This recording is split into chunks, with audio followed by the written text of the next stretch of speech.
see. We'll see how the lighting. Oh, it's not turned around. That's a problem because, listen, they're going to see the wrong thing. Hi, guys! We are here, and once again, we get to start with authenticity, which means the video was facing the stand. I am here today for Women of Worth Wednesday, and I am so grateful for High Five Live and their willingness to allow this show to happen every week. I am so grateful today to be with my friend Jen. Hi. And her beauty and her light. I can't wait to share a little bit more with you about her journey. But before we get started, would you please post where you're watching from, and so that we can kind of connect with you and know that this is a personal relationship building show that we have every week. This is Women of Worth Wednesday, hosted by High Five Live. And today we are ready for a treat. Jen and I have been praying, pondering, talking, and preparing for today for a couple of weeks. And we're going to ask, we just had a prayer before we came on, and I do that every time that we start this. But we need extra prayers today because we're going to talk about some things that may be uncomfortable or emotional and trigger some people. And we know that this is important, and it's important that we have this conversation because it's going to lead to some healing. And our intention, as we've talked, is that it's an honest conversation, but that you leave this video today with tools. Yes. Because we don't want to just have a conversation and unearth everything and then say goodbye to all of you. We really want people to leave today knowing that they know how to kind of approach relationships in a different way and open their hearts to some healing. And that requires risk and vulnerability. And every time we do that, it can be messy. And so I just want to ask for those prayers and thoughts today, because today is an important conversation that we hope you will share this video and tag people that you know need to have this conversation in their own lives. I approached Jen a couple of weeks ago. Has it been over a month or so? Yeah, pretty close. And I had this on my heart that it was time to have a conversation about faith change. And I don't know if there's other words to call it, but that's kind of what I've decided to call it, where I don't care if you're Muslim, if you're Jewish, if you're Catholic, if you're Mormon, if you are Baptist, whatever your religious affiliation. What we want to talk about today is, what do you do when a friend or a family member who once identified with the same religion that you identify with decides to leave that religion, and either leave religion in general or identify with a new faith?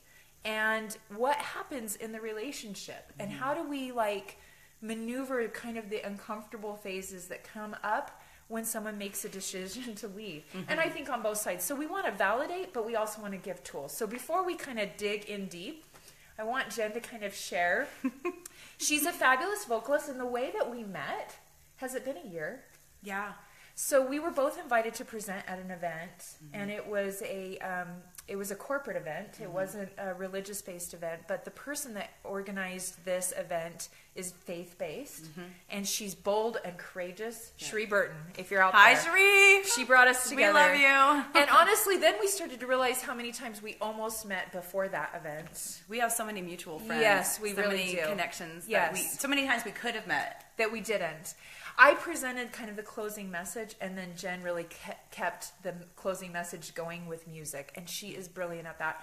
And she changed my heart.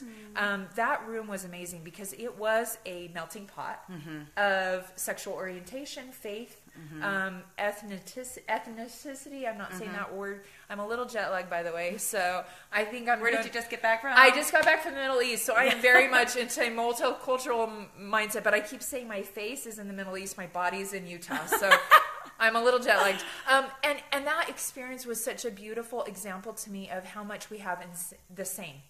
Not just Jen and I, but as human beings. We have more the same than we have different. Totally. But we were talking about how many weapons are out there right now to divide us politically, spiritually, mentally, demographically, ethnically. And we're today going to bring some of those weapons down, which means the adversary was really ticked yesterday, and both of us kind of had our tails kicked. We knew what was going on today. So, Jen, would you kind of share your faith journey, where you came from, what brought you into the Mormon faith, and then maybe out of the Mormon faith a little bit, and then we'll dig into some solutions. So I grew up in a non-denominational Christian household where we moved around a lot, and so we experienced a lot of different types of sects of Christianity. Yes. So Evangelical Free, Presbyterian, Baptist, Methodist, Calvary Chapel. So every time we would move, we would go to a different type of church, wherever my parents felt like they resonated with the church and wherever they felt like they were being called. So I was in that faith tradition until I was about 22 years old, and then I got baptized into the LDS church. And there were things about the Mormon faith that I found a lot of comfort in, like in the word of wisdom. I loved that there was some black and white with a list. Yeah, there were some things that were really defined, yes, as opposed to kind of a everything in moderation sort of belief. And to pause right yes. there, did you find that was a blessing for you to have all these different childhood religious experiences? Has that enriched you? Oh, yes. So I grew up in California, and all of my non-Mormon friends that watch this video are always, I'm the token Mormon. Mm-hmm. And so I had the same experience because of where I grew up. I was able to visit other churches, and I think you do create an awareness, an expansive awareness when you have a childhood like that. Yeah. It created a lot of adaptability, which as a singer and a speaker has been really important. Nice. Yeah. Because then I can travel and I can just really blend in quickly wherever I am and feel like I can belong there. I did experience also as a teenager being the only non-Mormon in a situation that I attended a camp for years, and I was the only person who was not a member of the LDS church, and made soul deep, lifelong types of friendships there. I've had those friends for years. And when you made the decision to join the LDS faith, you also experienced some struggle you want to share a little bit about that? Yes. So I was in college at the time at a Free Methodist school, and I was getting ready to go on a tour for the summer with these girls that I'd sung with that are near and dear to my heart, and we'd been singing together for 3 years. And the school administration found out through my father that he was against me being LDS. I told my parents that I had gotten baptized, and they were really upset. And so the administration found out that I had joined the Mormon church, and they said, we are not going to allow you to be in the group anymore. And so being excluded from that meant that I lost my on-campus housing, my job, my scholarship. So within 24 hours, I was homeless, jobless, didn't even have the long-distance connection on my phone any longer. Wow. And that's a big change. Huge change. And so a couple members of the local branch presidency came to my dorm room. We packed it up in an hour.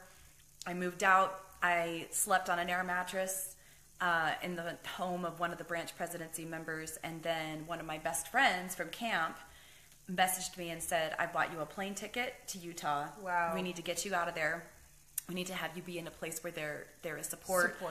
And I said, how am I going to get from here to Colorado and then fly from Colorado to Utah when I have no money, financial support's been cut off, scholarship, job, everything cut off. So the branch presidency gave me a bus ticket pass, and I took a bus from East St. Louis to Colorado, went from Colorado to Utah, and when I got here I had $8 in my pocket, and that was it.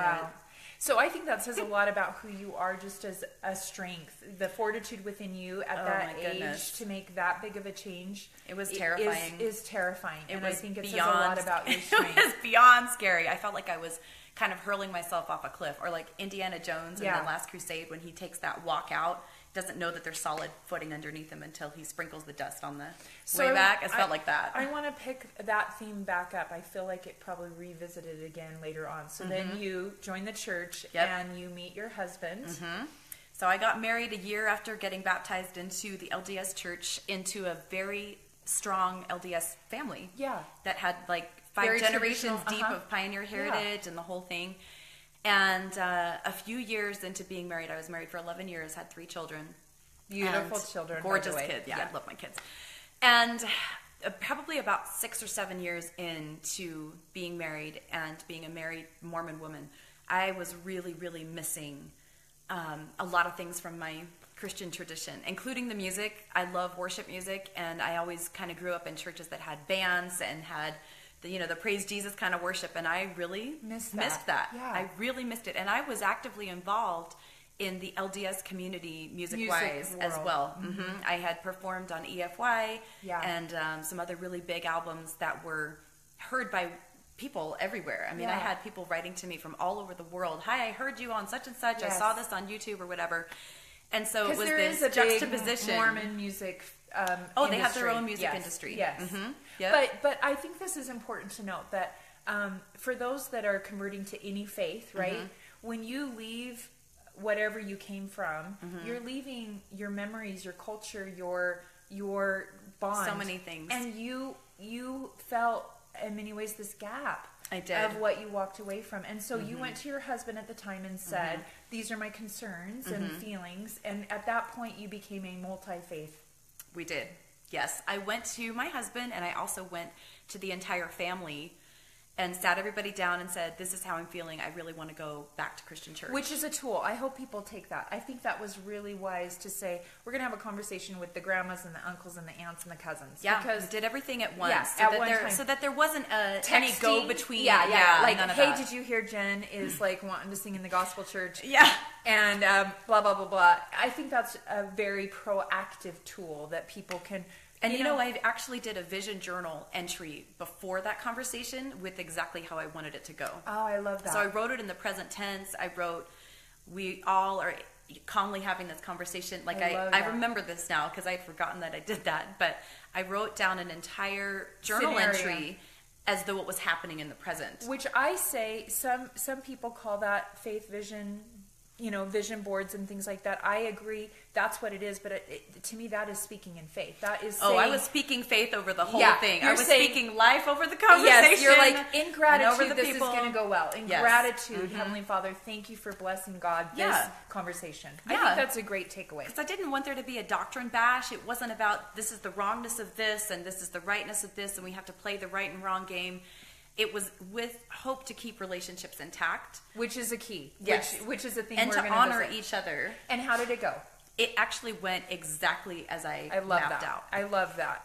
Doesn't Almost that give help? To the T. Like, there were things that I said out loud that I had written about a little bit before, and it just manifested just like and I really felt like I took my Savior with me into that conversation, and I asked to be spoken through with the Holy Spirit and to be able to continue to be loving in the moment and not to have to go into any kind of Bible bashing or anything like that. That was not the intent. So maybe this is a good time to say one of the takeaways we wanted to share is focus more on the relationship than in the religion. Yes. And also focus more on this isn't a right or a wrong thing. Yeah. This is what decision I'm making, and I'm not making it because you're so wrong. No. And I'm so right. Nope. Try to find some relationship-based conversations instead of about a right or wrong. Yeah. A doctrinal conversation can happen if the parties decide they want to have that conversation. But I found that doesn't change a lot of minds. And if you're trying to change somebody's mind, it's worth it to look inside yourself and say, what am I afraid of? Yes. What am I fearing that is causing this need to control or need to shift a perception?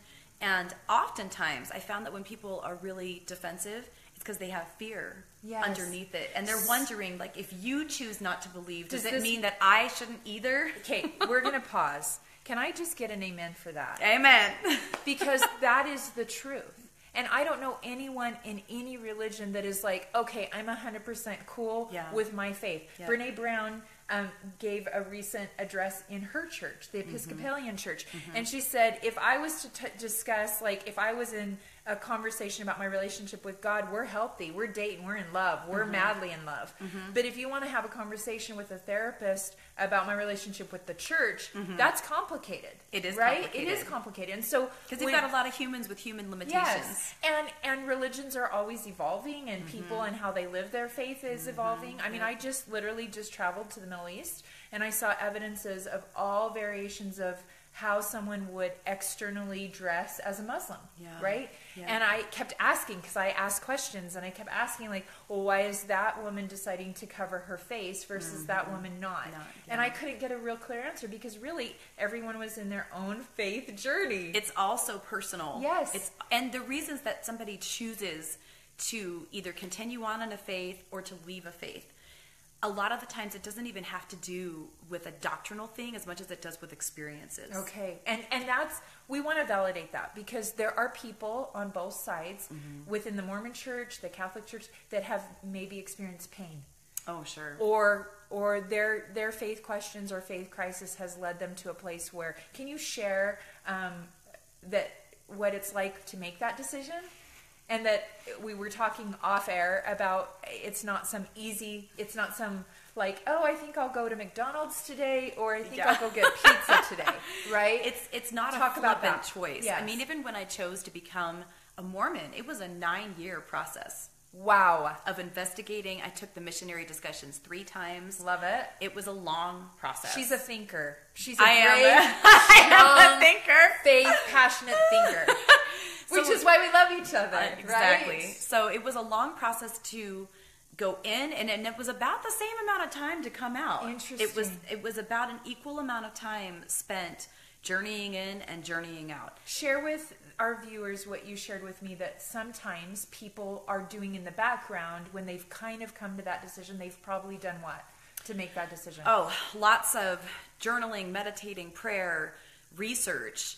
And also possibly having experiences that were not within the faith tradition that they were currently in. Yes. But things that might have been explored to say, okay, I really need to see what it feels like to be over here and to be within this community or within this fellowship, and compare and contrast, so that it's not just making a really quick decision like this and just saying, okay, or even that's counseling. We talked about professional counseling. Because going to therapy. This is a heavy decision. It's a huge decision.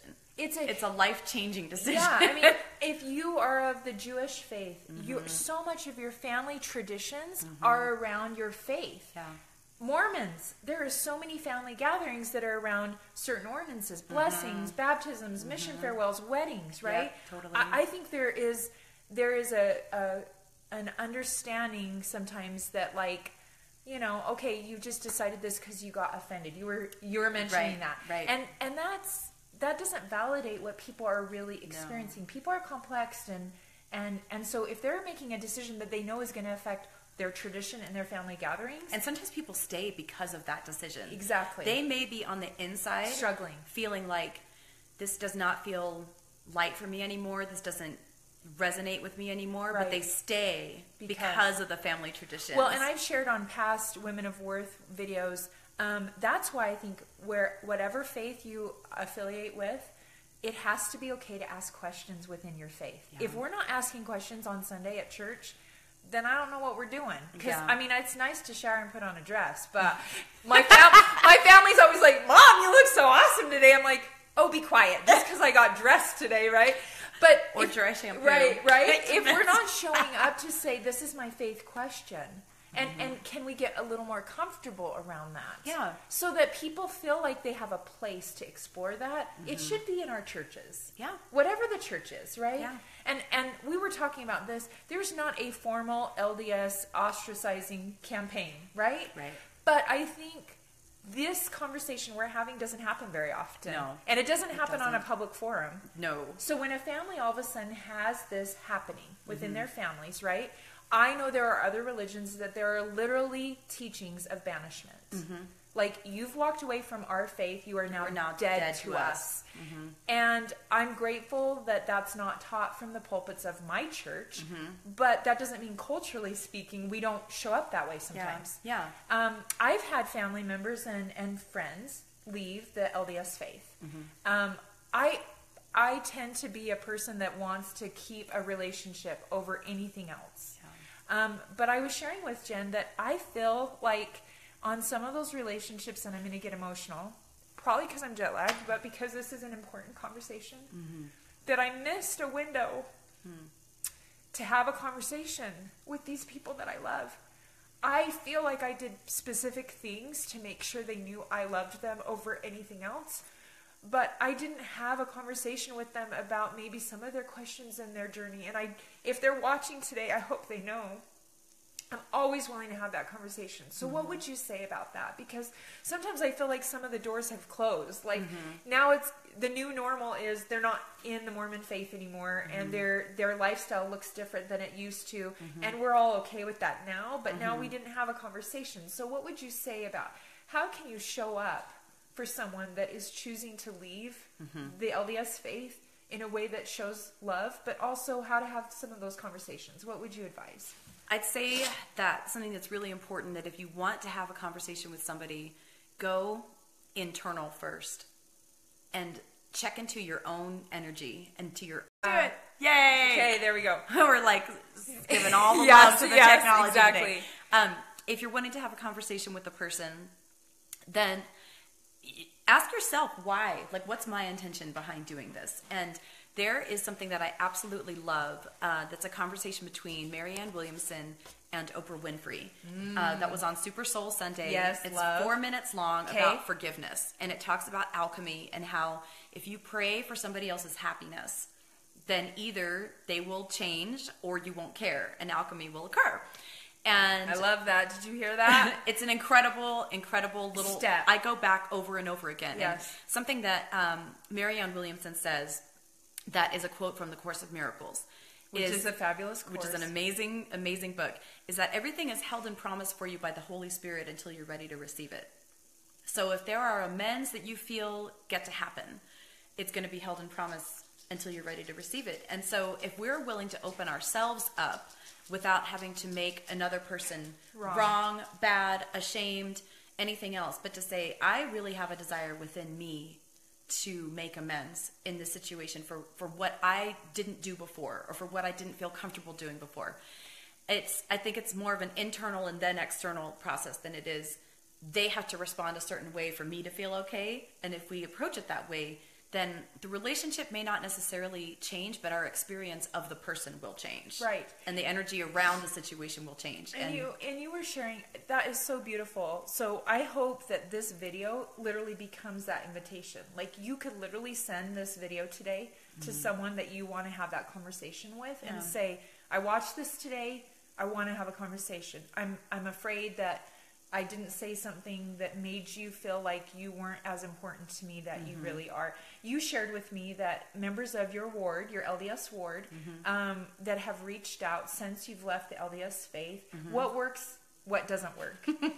I love it Get when real. someone just wants to connect just for the sheer sake of connection.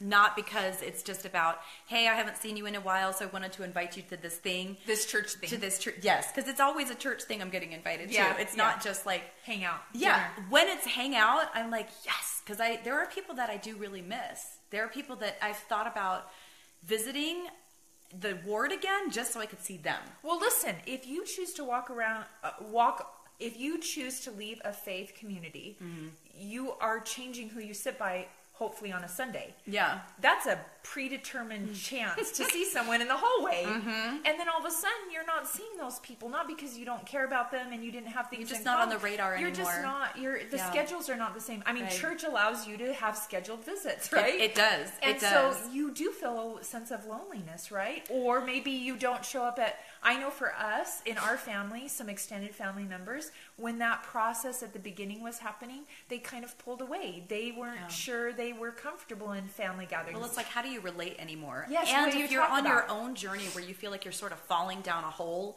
and you're like grasping at the branches and just hoping that something is like firm enough to hold on to. Yes. It can be a feeling of, where's my foundation? Where's my identity? What am I making my choices based out of now? Because before, when you've got a framework. milestone and a goal that you're trying to reach or a towards, doctrine. Yeah.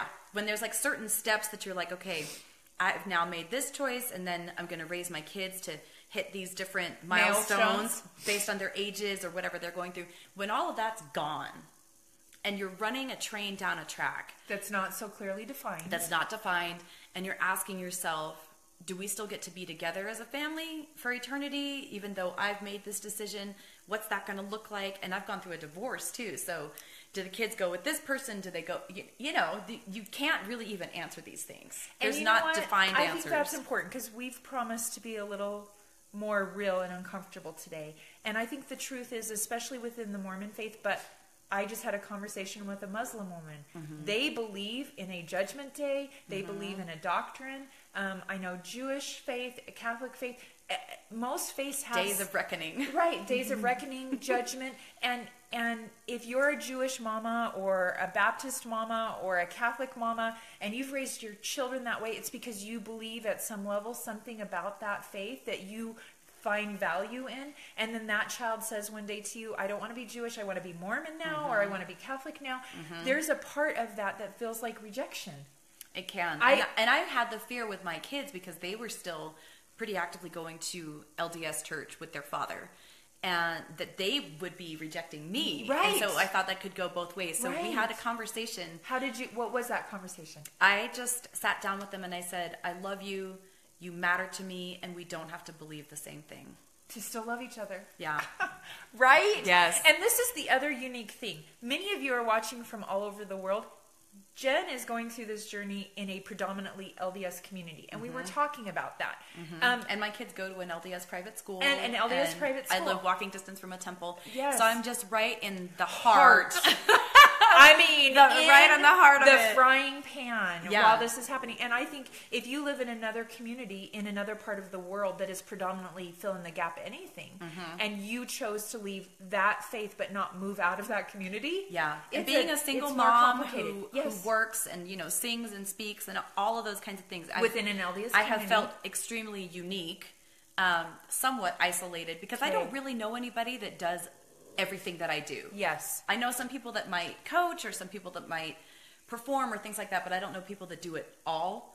And so it's been really interesting to be to in see that all situation. your worlds. So to full circle it back, your upbringing, visiting all these different religions is probably serving you now because you had developed an emotional awareness about how to have conversations with people from all walks of life. So now you are using that probably every day. Oh yeah. The experience you had in going into the LDS faith, the pain and the losing your scholarship and having to move, did it feel as painful leaving the LDS faith, or? I would say yes. Okay. Because I was also leaving a family simultaneously. So like all those traditions, all of those experiences, like having the loss of all of that. Hurt. Oh yeah. It was, and so what I had to do was just really go back to myself and my divine source and make everything about that instead of about individuals and instead of about certain bullet points of belief systems and things like that. Because I realized like I can get stuck on this for years. Yes. I can be unpacking this for years. And I knew that what I really cared about was what I was going to co-create with God moving forward. And so I didn't want to get stuck in a place of pain from the past. Yeah. Or having arguments or not being able to be cordial with people when I would see them. So I started working on how can I be an encouragement to these people? Because you know what? They want to feel like they belong as much as I do. Yes. They're questioning their own belonging. Yes. They're questioning, what if we weren't good enough for her to stay? And now she doesn't think Mormons are cool to hang out with. Or yeah, because it's a thing that the insecurities go both ways. Right. Sometimes we think it's just a one-way street, and it's not. No. Everybody wants that safety. Everybody wants that validation. Everyone wants to be heard and belong. Yeah. We're wired that way. Yep. Which is part of why the communal sense of religion exists in the first place. For sure. To find a landing place community, a support. For where do I belong, to have people that know you personally, that you know them personally, and you know each other's stuff. Right. And they know your story, and so they become a part of your story because they know your story. What has been something helpful that those that are still in the LDS faith have done to help you feel valued and loved? So something that has really been amazing is when people like Cherie invite me to speak at things. Somebody recently invited me to do Women at the Well in North Carolina. I saw that. And I flew out there and I said, well, I was very upfront and honest right out the gate. And I said, I do not represent myself as Mormon anymore. Do you still want me to come? And they said, yeah, this is actually going to be a multi-denominational thing. Love it. And so we had like the Soul Sister version of Women at the Well. Love it. Because we had several different women from all different types of faith communities in North Carolina. There were some who were LDS. There were some who were Baptist. There were some who were evangelical free church. Like there was a few different types of denominations represented, which was awesome. But I love that because I've just told the truth. Yes. That all the things that I thought could possibly like go away. I thought, oh my gosh, will I ever be hired to sing again by LDS people? Will I be included in stuff? Will my friends who are LDS and do philanthropy work not ask me to sing at their events anymore? None of that has happened. Will they invite you to come on their LDS Facebook page and talk about it? Exactly. Right? Because what I've learned in this whole process Which is that key. It's so key. We just have to have the conversation and be honest. Well, and if you are in a place within yourself, which you where are. you are seeking to love rather than just to be loved, if you're seeking to console rather than to be consoled, if you're seeking to contribute rather than to consume, then everything that happens is going to be a reflection of that energetically. And I was amazed to see that I didn't lose clients, voice students, opportunities, recording sessions, performing opportunities. None of those things happened. The thing that was the most painful is probably leaving the family situation.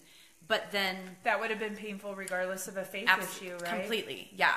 But then everything that has been kind of left behind the vacuum has been filled by more love. Because I will say this about Jen. I knew we don't have this long history together, right? Mm-hmm. So this was a faith exercise for both of us.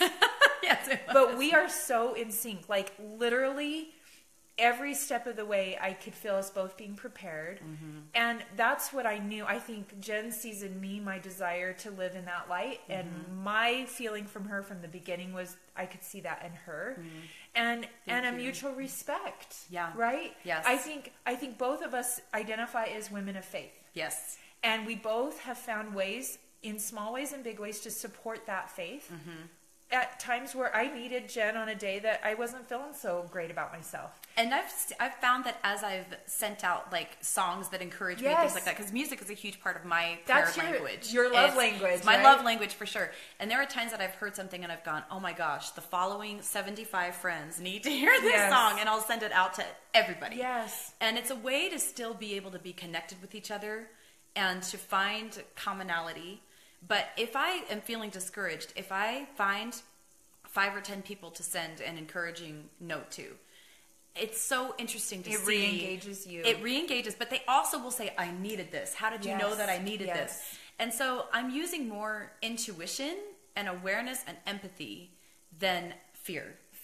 And tapping into, we all have these common human struggles, no matter what faith we're in, no matter what family we belong to. Like, we all have these common struggles and these common pains that we just sometimes wish that somebody would reach out.